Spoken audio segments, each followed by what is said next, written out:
if your relationship becomes an idol, that's a red flag because that's codependency.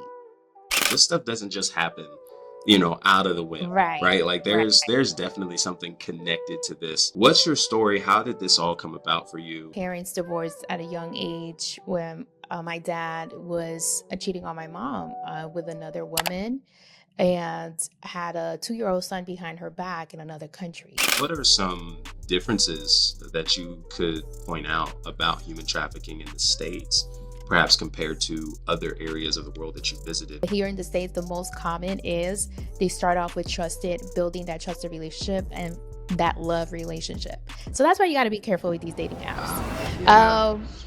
Yes. Would you say that a lot of maybe the results of these things, specifically in the States, is perhaps due to lanes of tension in parenting, poor parenting, things of that sort? Would you go that far to say that? Yes, a lot of people are grieving without even knowing they're grieving. They're grieving of their loss of innocence. Grieving does not mean just when a person dies. No, grieving is like when a relationship ends. I was in a situationship for about 7 years and 10-year cycle of going and attracting the wrong man and going into these narcissistic relationships. And I had to get to a point that I said, enough is enough. I'm done. I'm done. And that was my breaking point. I have clients that had decades of limited beliefs, decades of trauma that they were not even able to process, and their soul was wounded. So, and until we came into the session, in 60 days, they're unlocked. They're like now thriving. You're not here to please man, you're here to please the Lord.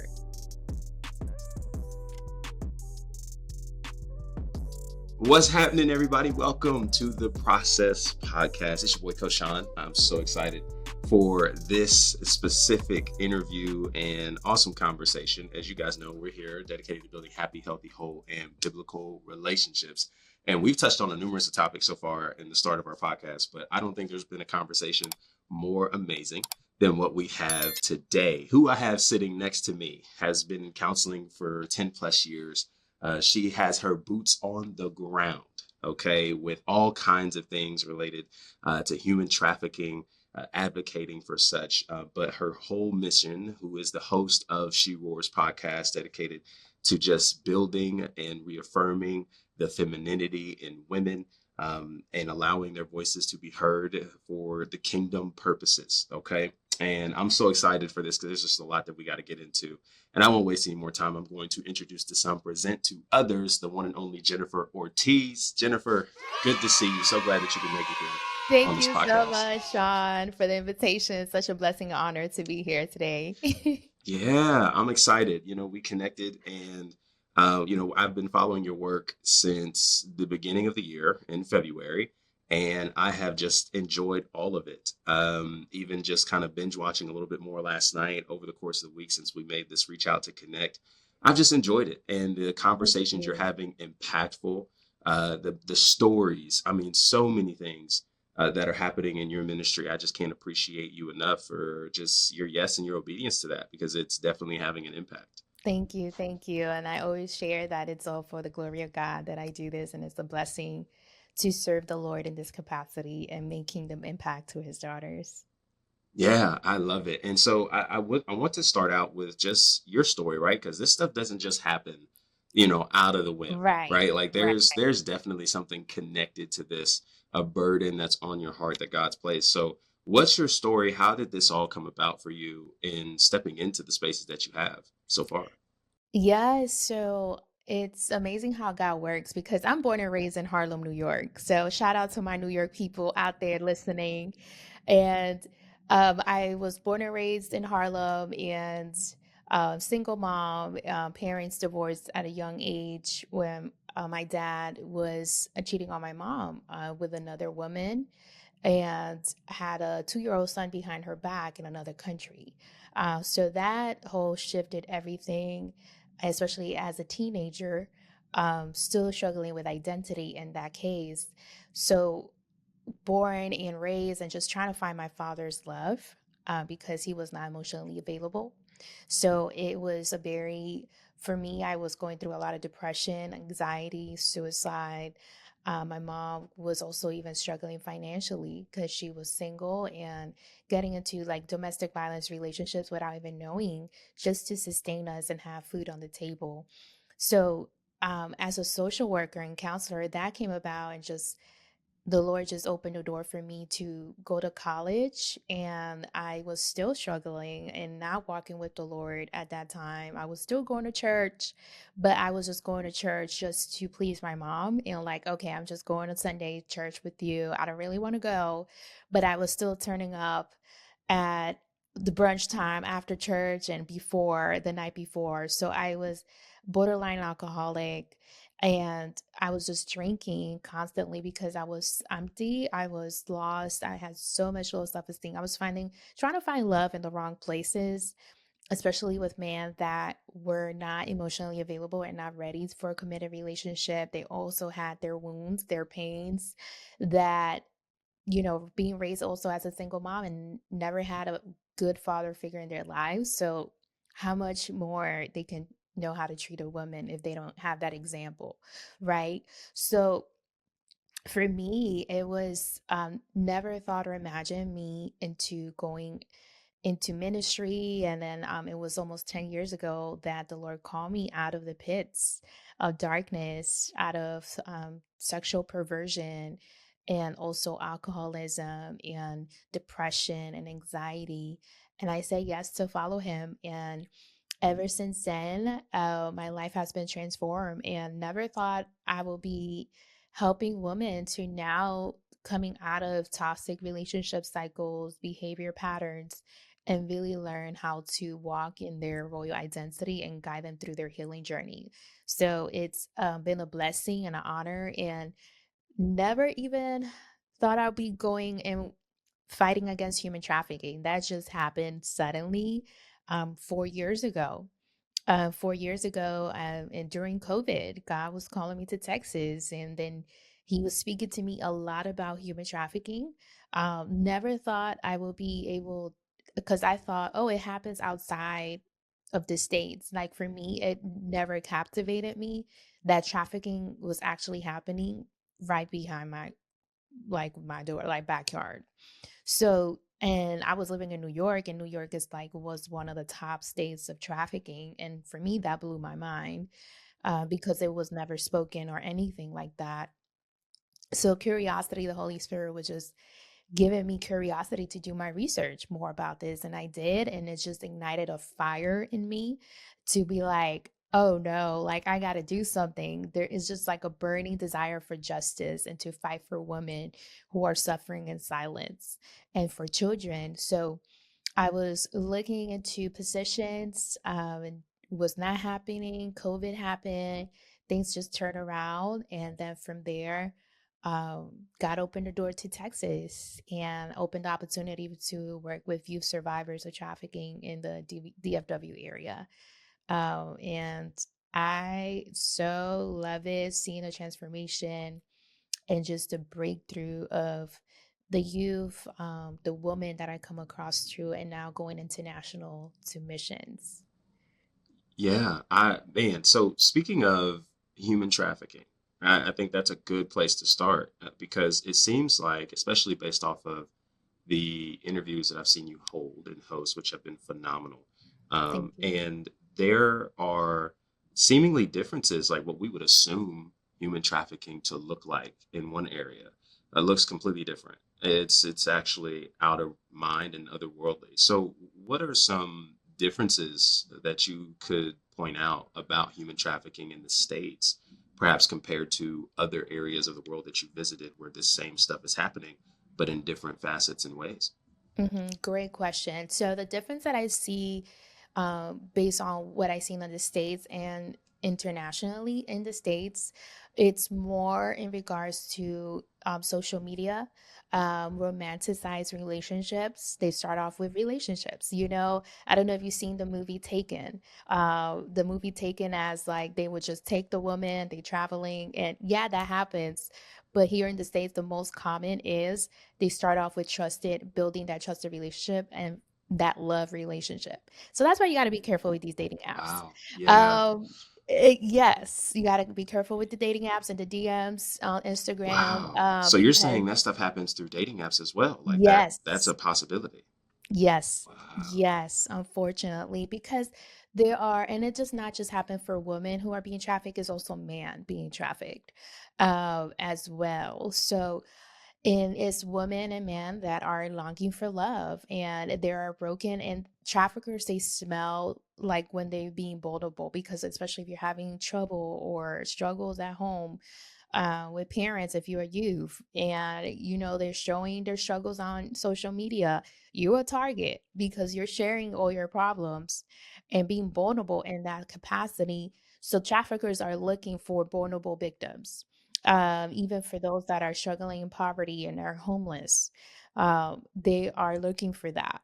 So they will start off relationship, building that trust, romanticizing, giving false promises in regards to jobs, or we can get married, you can move in with me, and then that's how you've run away from parents' homes, or especially when there's like a lot of domestic violence, emotional abuse happening in the home, so they need an escape. So, or they being kicked out, parents kicked out their kids from home, so that's a target, that's a risk for them. So they will romanticize them and promise them the whole world, to be able to come to them and leave their families, their homes, and everything. And then once they get to that place, then they start, giving them opportunities like, if you can just do this for me one time, if you really love me, uh, I promise you a job, like here's a job, and it's a dancing job. So it's a lot of components on that. And then also internationally, it's there's a lot of poverty in other countries, and especially when there's a desperation, traffickers take advantage in that desperation of the financial struggles. So they will promise them waitress jobs, and once they get there, they get tricked, and it's not a waitress job, it's a dancing job, and it's being a stripper and being prostituted and all that. So it's a lot of components, and on also children being trafficked as well, because parents are trying to find a way for them to maintain them. So unfortunately, even parents traffic their children in those capacities to be able to sustain and financially and eat as well. So it's been, even to the places that I've been in Bangkok and the Philippines and Bali, Indonesia, it happens all the time, and it's not being spoken much. Yeah, and it sounds so crazy to think that they happen so subtly. They happen so weirdly obvious. But yet it's because of maybe the social climate, maybe because of the areas in which we're just so hyper fixated and individualism and all that kind of stuff that just falls into place. It makes it Mhm. that much harder to see. And so, what are some common identity struggles among the survivors that you've encountered as they've been on the receiving end of such horrific things like this? Mhm. Yeah, there is definitely an identity crisis, especially if they had ever struggled with a lot of rejection, abandonment issues, as well as betrayal, trust issues, if they experienced sexual abuse as a child, molestation. Um, and things that I also seen, it's if they struggle with their identity and their sexual orientation. Um, there's a high target when it's LGBTQ, or they have been raised in a foster care system um, as well.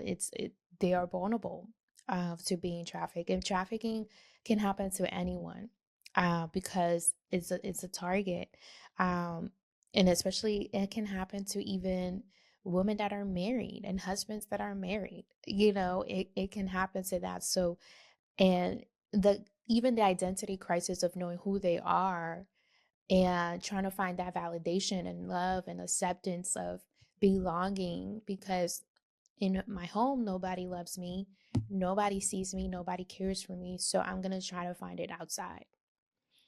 So, and especially when you don't know Jesus, That becomes a whole turmoil of trying to find your identity and who you are.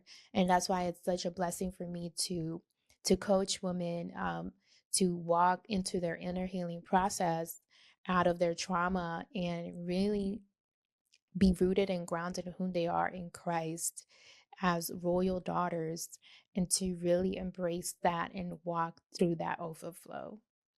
Yeah, and so you made something really interesting. You said something there. If I don't feel like I get it at home, if I don't feel like I get it in my typical habitat, then I'm gonna go find it somewhere Mhm. else. And so this often gets me to think about parenting and how important parenting is. And so would you say that a lot of maybe the results of these things, specifically in the States, is perhaps due to lanes of tension in parenting, poor parenting, things of that sort? Would you go that far to say that?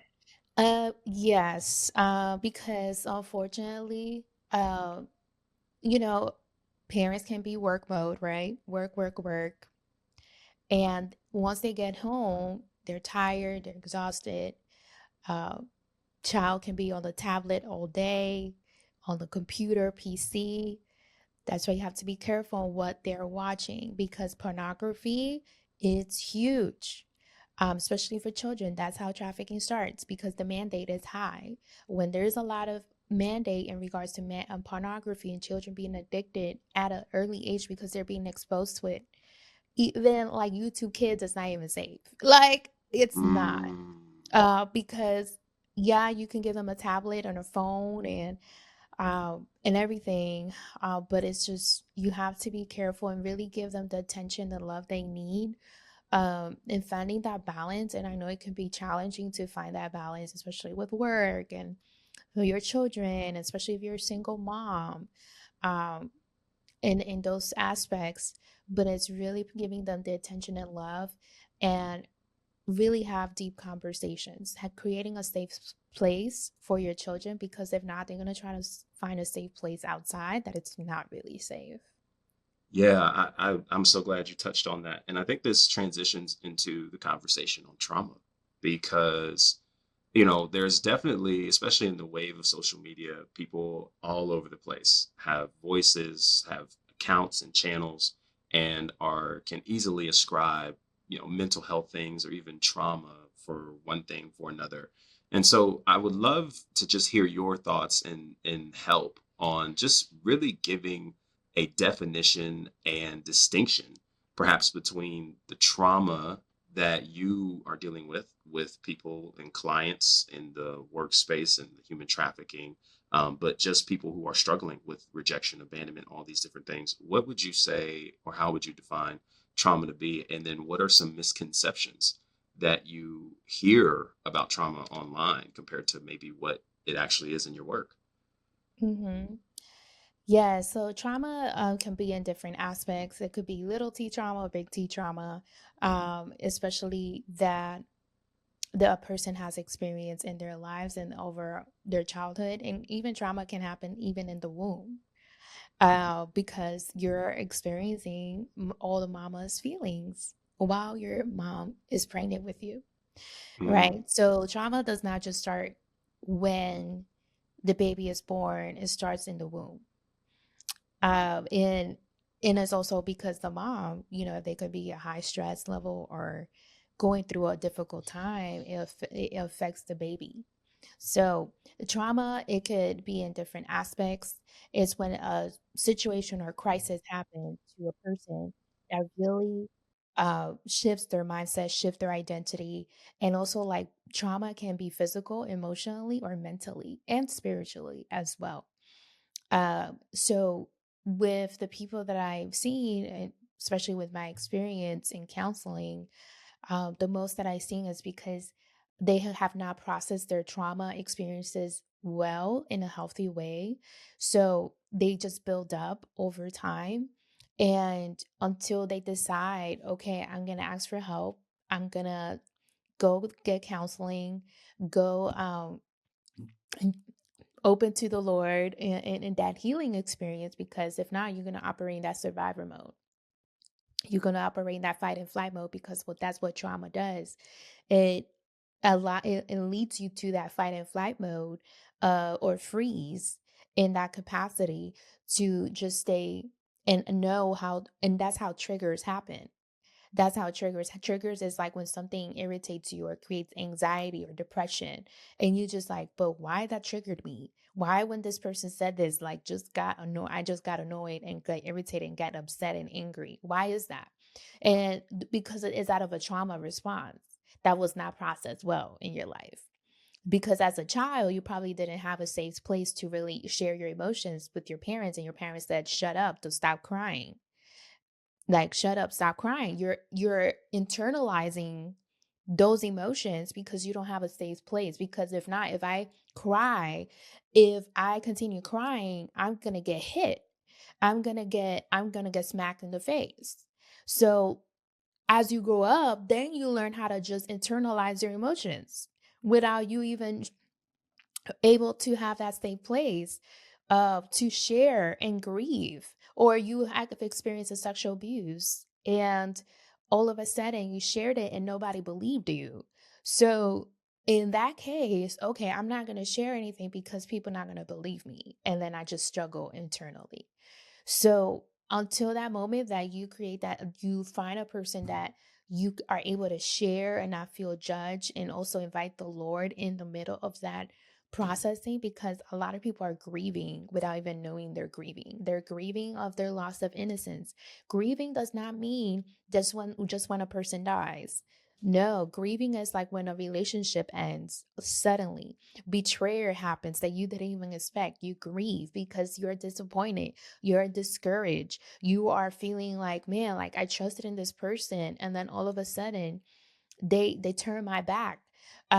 So grief and ending a relationship, a toxic relationship, even though you know it's bad for you, it was a bad person for you to be with, but you're still grieving because of all the hopes and dreams and all of the dreams that you created for this person, having children, a family, and sustainable home. You're still grieving. So I noticed out of my experience that with the working with trauma is like people don't have a safe place to grieve, and also to learn how to forgive. Unforgiveness is key. Like, it creates sickness, it creates mental health. When there's a root of unforgiveness, it can go to the extreme. So that's why it's important to forgive those that have hurt you, and also forgiving yourself for the choices that you have made in the past to help you heal from the inside out. Yeah, you are. That's amazing. Okay, that's some real gems right there because people don't know that they're actually grieving.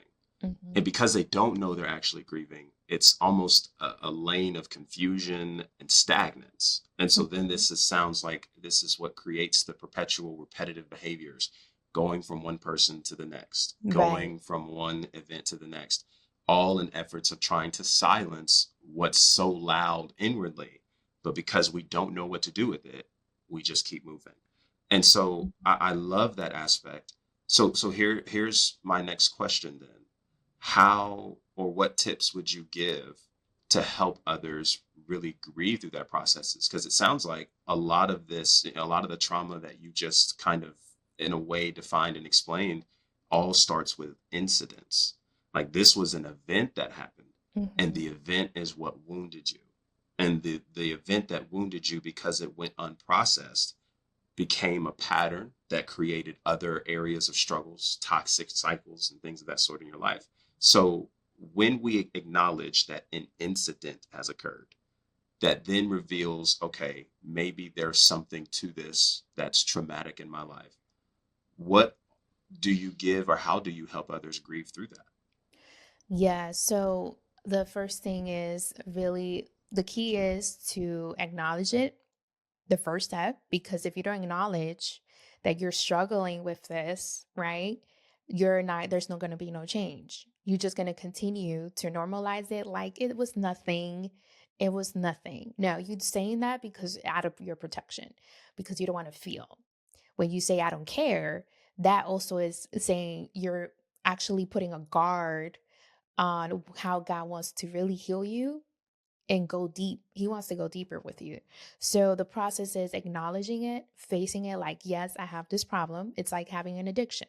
You're having an alcohol addiction, pornography addiction, masturbation addiction. Okay, acknowledging it and just saying, okay, I need help. Because you cannot force anyone that does not want the help.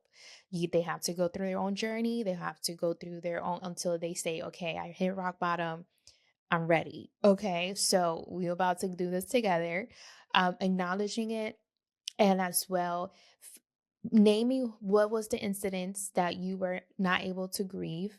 Also, writing it down, and as well, who are these people? Who was it?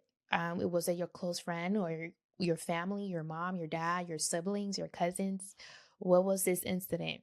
Okay, name it, and then at the same time one of the activities that I love to do is writing a forgiveness letter to each person that has you have hold a grudge, you have an old anger. Um, not really send it to them, but it's just out of for you and between you and the Lord. And then read it out loud because there is power in your voice. And as well, when you declare that out of your mouth, you're showing the enemy you don't have a foothold in this area no more. And I'm just going to close the door right here because you have access on this area for decades. You better say that. Mm-hmm. So I'm going to speak it out loud and declare it and release it because forgiveness, I just want to emphasize forgiveness is not saying it was okay what happened to you. Because people say, like, if I forgive this person, it's just saying I was okay, that I was in agreement with what they did to me. And it's like, no, it's not. It actually is for you. Forgiveness is for you. Even if you never will receive a forgiveness from that person, it's for you. It's for your healing journey. It's to release them. It's not a baggage for you to carry. That's the Lord. Release it at the cross. And then going through that journey with them and creating that safe space of love, not being feeling judged, breaking the shame, breaking the guilt, uncovering those roots, and having that nurturing environment that they probably never experienced before because they never feel safe in a relationship.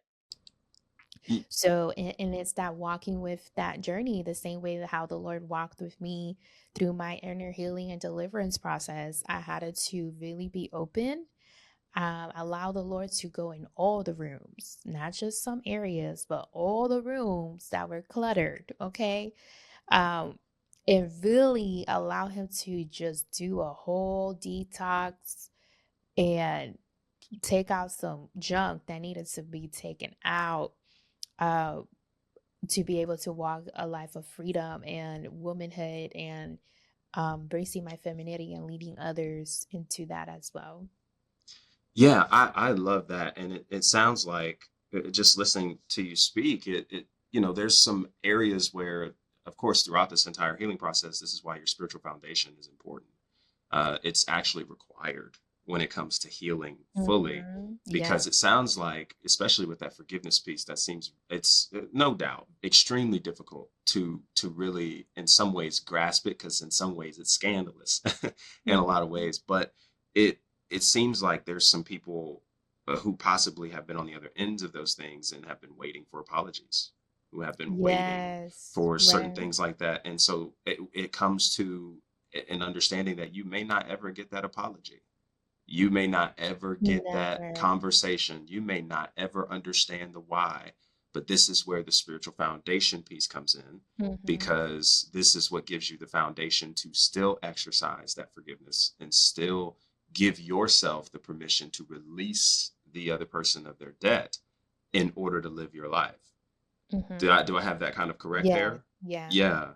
And it reminds me of Proverbs 3, verse 5 through 6. I bring this up to clients myself in the space of relationships, overcoming those breakups and things of that sort. Mm-hmm. Because there's that idea or ideation of why, right? We're always trying to figure out the why, try to fill in those gaps to at least give us some kind of closure to move on, and convincing ourselves that if we understood the why, then I would be able to get some rest at night. And Mm-hmm. Proverbs 3, verse 5 through 6 is so powerful. Trust in the Lord with all your heart. lean not on your own understanding. In all your ways acknowledge him, he will direct your paths. And that understanding piece could also fit in the word why. Lean not on Mhm. your own why. And there's some answers that we clam for that I've told others, it doesn't change what happened. Even though this is the answer you may get, we aren't entitled to the answer, and it doesn't change what happened. We still have to step forward in releasing this individual from that debt that they may owe us or we feel they owe us in order to move forward and live.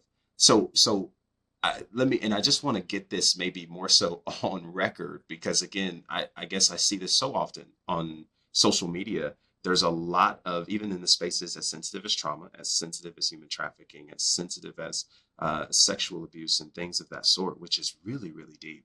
There is a lane where people use these hot key words without defining them, and they use it as coddling measurements, and it almost seems like it keeps people in victimhood. Yes. And so I really, I guess there's a two-part question to this. Is one, are you saying that there's responsibility and accountability that every individual has to take for their own healing? And then secondly, how does a woman listening to this who may be on the other end of these things actually start taking the steps to come out of that victimization that seems so Hmm. common? Definitely, definitely. Yes, I noticed that as well. The victim mentality aspect. And then it just makes them feel stuck. That's how the enemy really brings in lies that I can do this, I can do that. I'm not good enough. I'm not worthy. I'm not worthy of love. I'm not worthy of marriage. I'm not worthy to have a really good, healthy relationship because of look what happened. Who's going to love me? And there's a lot of shame and guilt. Like, I cannot build a business because of this and that and all of that. So, one of the things I can suggest is um, definitely finding community is so key. Finding community, find trusted friends that you really love and care, that you can really just be vulnerable. And at the same time, I'm all about Christian counseling. I'm a counselor myself. And I had to go through my own journey first in order to help others because it's like you don't know how the capacity God wants to use you to bring others into their healing and breakthrough because he will bring beauty from ashes from your story. What you've been through is not in vain. God is going to turn it around for your own good. What I've been through, I was in a situationship for about 7 years and 10-year cycle of going and attracting the wrong man and going into these narcissistic relationships. And I had to get to a point that I said, enough is enough. I'm done. I'm done. And that was my breaking point. And that's when the Lord called me to serve him. I was born again. And you really have to have a relationship with the Lord. You can't, with Jesus Christ. Let's emphasize with Jesus Christ. Okay. Yeah, say You that. have to have a Say relationship with that. him because it is the gateway for your freedom and your salvation and so much inheritance and abundance that it's on the other side. If it wasn't for Jesus, I would have not been here today. So I'll find a Christian counselor that is going to be incorporating your faith with during the sessions, inviting Jesus in those sessions, because I'm telling you, there is so much breakthrough when you invite the Lord in those sessions and allow those grieving moments and allow him to hold your hand in that process or a coach to be able to walk through that inner healing process. And that's what I do as well. I love doing that. So much breakthrough to the point that I have uh, clients that had decades of limited beliefs, decades of trauma that they were not even able to process, and their soul was wounded. So, and until we came into the session in 60 days, they're unlocked. They're like now thriving. One of my clients, she's actually about to start her podcast and launch her podcast and release her roar, because it was like the trauma that and the bondage, the stronghold that the enemy had on her, uh, had her mouth shut and her testimony shut. So now she's being released and launch forward. So I believe that getting out of that victim mentality and really getting in the Word of God, scriptures to meditate on the truth, rebuke the lies of the enemy, and really write down, okay, what are the lies that I'm believing that is the opposite and contradicts the word of God? And then write the scriptures that fights against those lies and take that thought captive, because you have authority. And that's one of the things I teach as well, mentor my clients, is to have authority in Christ. Because yes, we can be our femininity and our soft queen era, but at the same time, we have to know how to have authority. We're not doormats. We're not here to allow anybody just to step on our feet, just use us and just bounce. Like, no, we have to have healthy boundaries and not be afraid to voice what we really need, our emotions, communicate, because people pleasing is real. There is a lot of people pleasing, especially in the victim mentality, because that fear of being alone and loneliness is real, especially when experiencing so much deep trauma. And it's coming out of that. It's coming out of those lies that you're not here to please man, you're here to please the Lord. Yeah, I love that. And you said something in that, that your soul is really what is hurting. Mm, And, what about this work that you've done and that you've experienced has shown you a lot about just how much deeper this stuff really impacts others? Because we see a lot of stuff from, again, social media spaces that sometimes only limit it to the mental and emotional and forget that a lot of this stuff also wounds your soul. So it sounds like your soul is what needs mhm. some recovery and some really really Yes. serious work here, but people don't necessarily know where to go to deal with that. And so Mhm. what would you say to the woman or to the person, or the person listening to this, and it's like, yo, I hear you saying this aspect of the soul being hurt, but how do I address my soul? How do I do that? Mhm. Great question. So I emphasize on inner healing and deliverance both at the same time. I don't emphasize inner healing alone or deliverance alone. They have to go together, because some people can just focus on the inner healing, but they don't know they're struggling spiritually, right? Or the deliverance part. So with the soul, when you experience a traumatic event, the enemy, that's where he takes advantage. So as a child, I can give you an example. As a child, you were sexually abused at 4 years old by someone that was a friend, close friend from a family, right? Your soul there is wounded as well, not just physically, that you're wounded emotionally, mentally. No, your soul is wounded. So what happens? Part of that soul stays stuck there as you grow up. And what happens? You, in other areas, you operate as that 4-year-old girl or boy. And without even knowing, without even knowing, because you were not able to process that trauma in a healthy way or have that safe space to process that. So your soul is stuck, right? And it actually spills on other areas that you want to thrive, but you can't. You feel stuck. You feel like, I want to build my business, but I just feel stuck. Oh, I want to build in my career. I go to school and I just feel like I can't. The more I go, the more resistance, the more I feel like there's something like tugging me, or even operating out of that, like, I can't do this. This is too much. Low self-esteem, low confidence, uh, all of this stuff, because that part of that soul was not processed. So it's going through that journey of allowing, a person that works with inner healing deliverance and process that memory and go back to that memory and invite Jesus in that memory. And when I tell you, ooh, the unlocking. It's like going through a grief like it just happened today, because it was all like Wow. Wow. suppressed for decades. It's like they can breathe again. It's like they're taking that Yes, deep breath again in their yes. And lungs, and then it's mental health, physical gets better.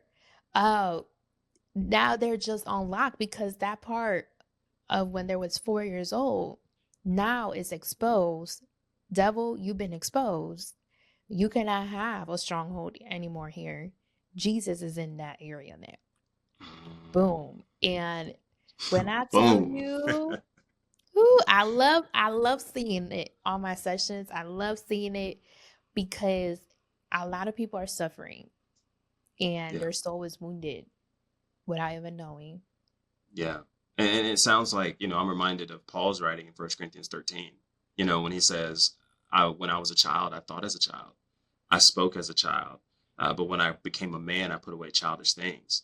And even though he didn't have therapeutic language and all that kind of stuff that we may use today, it does get you to consider like some of what we would claim or exclaim to be childish behavior in others can sometimes actually root from just not just underdeveloped spaces, but there's some part of them possibly spiritually that is still underdeveloped and unaddressed.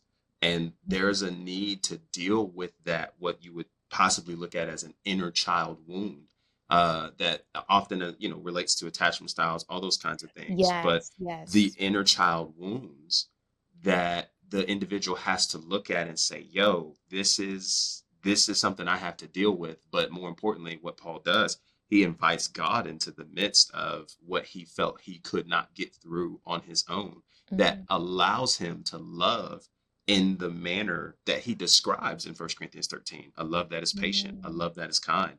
A lot of those directions seem very impossible to reach when the inner child is still wounded and the soul is still back in fourth grade, third grade, second grade because of unhealed processes. I think you said something Yes. beautiful there that I hope really resonates with the audience today, with women, with men, just the idea of, healing doesn't just really take us back to immediate spaces. It also takes us back to the beginnings. It takes us back to all those stuff. And sometimes it's a little bit more difficult for people to come to Jesus, not because of Jesus, but because of their traumatic wounds, unhealed processes, Mhm. and hearing the gospel message, receiving and believing the gospel message. Sometimes it's that trauma that is halting them from getting to that place. And so we have to, as you said, do the inner healing and understand the spiritual aspects of that in order to address. I think you hit on something so beautiful there. I think that's amazing.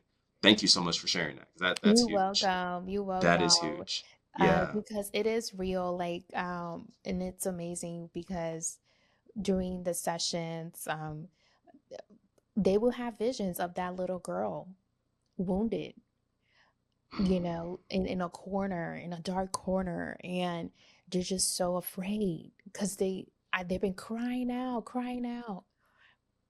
and then been neglecting, and then all of a sudden, when we go back to those memories, we go back to those times and invite Jesus there, there's just breakthrough.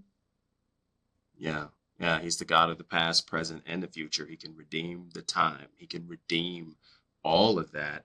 And we have to just really give him the opportunity to step into those Mhm. spaces by inviting him in. I love that. So listen, I know we're running low on time. Okay. So I want to do a speed round, just to Okay. get just some quick thoughts from some different angles. To Okay. just really wrap us up here. Okay. So you speak a lot about building in women, just reclaiming their femininity.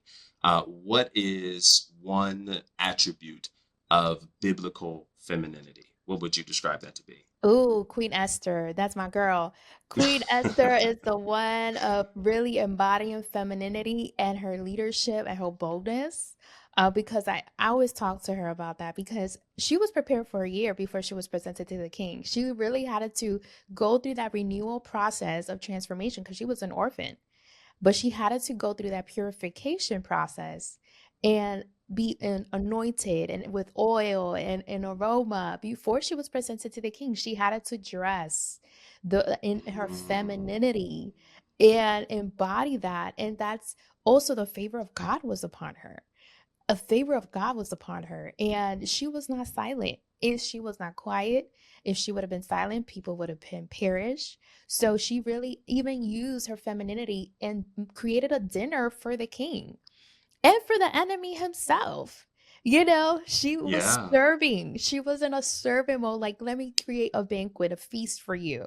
And she made her request known. And that's how her people were saved. So that's a great womanhood, biblical femininity embodiment as Queen Esther. Hey, I love that. Y'all check out the Book of Esther. I think it's a phenomenal book. So much, so rich stuff. Oh my goodness, I think you guys would enjoy it. So, next question. You spoke a lot throughout our time together, just kind of referencing some toxic relationships that you've been involved in. Your story, as I went back and listened to some stuff, is just so phenomenal to see God move and just restore. And so, what would you say are maybe a few red flags that people can acknowledge that would lead them to understand that the relationship they're in is actually a toxic relationship? Yes. One of the signs is you don't feel safe with this person. If you're constantly feeling unsafe, you're feeling at the edge of, I don't know if this is going to be a good day or a bad day. I don't want to tip his toes. That's a sign. Disrespect, emotional abuse, physical abuse, um, gaslighting, making themselves the victim and you're the problem when obviously they have an input on that as well. Person has a hard time apologizing or acknowledging what they did wrong, even with evidence on the table. Um, as well, very controlling and manipulative behaviors. That's a big one. And then also in the aspect of they want you to see them as you only need them, and that becomes an idol. If your relationship becomes an idol, that's a red flag because that's codependency. Mm-hmm. Yeah, we're gonna have to bring you back because that's that's a lot. That's a lot, and that's some good stuff. And I hope you guys are taking notes. Y'all know we rock with notebooks, pens, papers, all that kind of stuff, and a lot of these thoughts. So I hope you guys are writing this stuff down. Please go back, revisit a lot of this. This is the last question, and I know I gotta let you go. You've had amazing interviews with individuals like Carrie Grace. You've had amazing interviews. I'm just trying to remember some names here that I thought were so impactful. Bridget Metcalf, Hannah Nye, Wipe Every Tear. I don't know how to pronounce her name, but from the Philippines, Yes, which was such a phenomenal interview. Individuals thank like you. Trina Harris and others. What would you say is one jewel, one gem that you could leave with us here today from those interviews that has really, really helped you kind of just understand more and more of the impact of your work moving forward?